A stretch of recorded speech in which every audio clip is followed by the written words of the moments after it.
అలాగ సమాజ మందిరంలో జరుగుతున్న కార్యక్రమాలని ఈ యాయీరు అనేటువంటి ఆయన చూస్తుండేవాడు. చూసారు అంత బాధ్యత మనకి.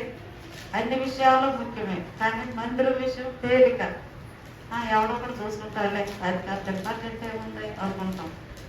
మందిరానికి వచ్చేటప్పటికి బయట తెల్లపోతే ఉమ్మో బాధపడతారు, పెళ్లి కదా, అది శుభకార్యం, లేకపోతే అవిట్లో ఏదో గొప్ప విషయం, అది వాళ్ళు కొంచెం ఫీల్ అవుతారండి, బాధపడతారని ఖచ్చితంగా వెళ్తాం. కానీ మందిరంలో పెత్తనం చేయాలి. ఈరోజు ఘనకార్యం ఉంది, క్రిస్మస్ ఉంది, లేకపోతే ఏదో సువార్థికులు సేవకులు కూడిక ఉంది, ఏదన్నా మందిరంలో కార్యక్రమం జరుగుతుంది, బాధ్యతగా మనం చేయాలి అనుకునే వాళ్ళు ఉంటారా? చాలా తక్కువ. అక్కడ ఉండాలారా, ఎవడో కూడా అనుకుంటాడు, గుడ్డోడు ఎవడో చూసుకుంటాడు అనుకుంటాం. కానీ ఈ యాయీరు అనేటువంటి ఆయన అలాంటి వాడు కాదు. సమాజ మందిరంలో జరిగే ప్రతి కార్యక్రమాన్ని దగ్గరుండి చూసుకునేవాడంట.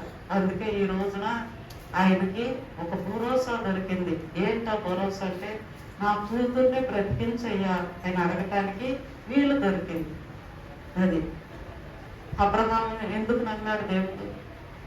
అబ్రహాం అంటే ఎందుకు ఇష్టమైంది దేవుడికి? అబ్రహాం తోటి ఎవరో లేరా? చాలా మంది ఉన్నారు ఆ రోజుల్లో. కానీ అబ్రహాముని దేవుడు ఎందుకు ఇష్టపడ్డాడు అని అంటే, ఆయన అడిగింది చేశాడు, ఆయన చెప్పింది చేశాడు. అది ఈ కొడుకును బలివయ్యా అని అంటే ఎవరైనా ఏమంటారు? అయ్యా నన్ను తీసుకో, నా వయసు అయిపోయింది, నేను అన్నీ అనుభవించాను, కొడుకు పుట్టి 1 సంవత్సరం లేకపోతే 30 సంవత్సరాలు వాడితో సుఖంగా ఆడుకున్నాను, చాలు నా జీవితానికి, నన్ను తీసుకుని నా కొడుకును బ్రతకని అని ఆ లెక్క అయితే ఏ తండ్రి అయినా.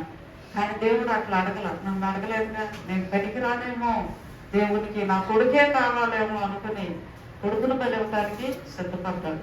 అందుకే దేవుడు ఆ రోజునే మాట్లాడాడు అబ్రహాముతో. ఎందును బట్టి ఒక్కటన్నా ఉందా మన జీవితంలో? ఒక్క విషయంలోనన్నా ఈ రోజున దమ్ముగా ధైర్యంగా దేవుని దగ్గరికి వెళ్ళి, అయ్యా ఎందుకు చేయవయ్యా ఈ కార్యం ఆయన అడగటానికి ఒక భరోసా ఏదన్నా ఉందా మన జీవితంలో? యాయీరుకుంది.